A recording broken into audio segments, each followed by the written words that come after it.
Today, I will show you in detail how to effectively create different Bitcoin wallets using just a single secure seed phrase with the Specter DIY device. Of course, this works with a single seed phrase or a combination of seed phrase and passphrase. I'm Schnuartz, and today I'll explain how you can find the different accounts in Specter DIY, that is, the XPubs, so you can link them. By the way, I've already filmed a whole separate tutorial just for linking. You can find it up here on the top right. If you don't have a Specter DIY yet, take a look at my Stack shop. There, you can get them already assembled. Let's get started with the video. Take a look right here at the Specter DIY dashboard.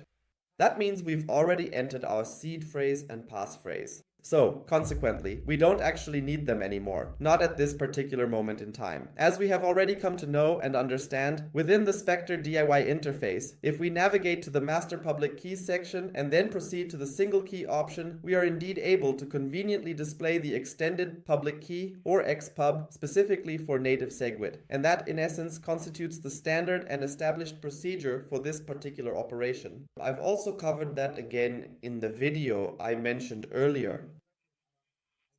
But now we want to use another account, and for that, if you've previously gone to Master Public Keys, you can now click on Change Account Number here, and you'll see that you're always automatically on the 0th account. In computer science, numbers always start at 0, so that's basically the very first account, the default account. And now we can switch this by selecting one here, or whatever number you want, and then clicking the check mark. And now, with this process complete, we can effectively display the extended public key or XPub for that specific account. If you now wish to proceed and display the various addresses that you intend to generate from this particular XPub here on the Specter DIY device, perhaps at a later stage, to thoroughly verify that the Bitcoin addresses originating from the Specter DIY are indeed precisely the same as those presented within the Sparrow Wallet application, then you can go to Create Wallet here with the XPub you have selected. Now you just need to select the address type again, in our case native SegWit. And then we can give the whole thing a name. In this case it was set up beforehand. Native one, so native SegWit, and then account one. But for clarity you can add account to the name. And once we've done that, click on Done. Ah yes, and now we can also choose whether we want the regular XPub or Slipe 132. So as ZPub, we'll just go with the XPub here. And then click on Confirm. And this will ultimately be saved on the Specter DIY. We know that the Specter DIY doesn't store in any single. We know that the Specter DIY does not store the seed phrase.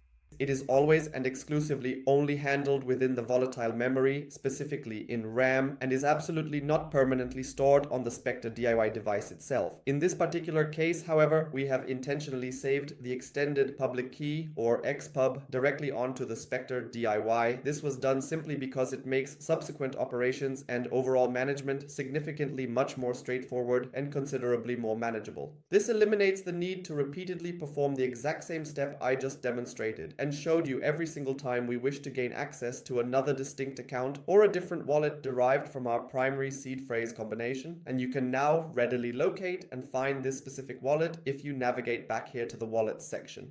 And then you'll always have the default account here, as well as the additional account that we just set up. And now, of course, we can go into it and display the different addresses, and if needed, use Sparrow Wallet to check whether it's showing us the correct addresses. That's it for this video. If you enjoyed it, feel free to leave a like and maybe let me know in the comments below what other videos about the Specter DIY you'd like to see.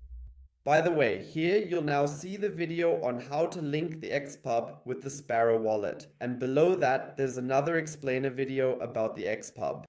And if you're interested in the Specter DIY project and self-custody in general, I'd be happy if you checked out my Twitter account, BTC Frankenstein. I regularly post about exactly these topics there. That's my second account in addition to Schnuartz.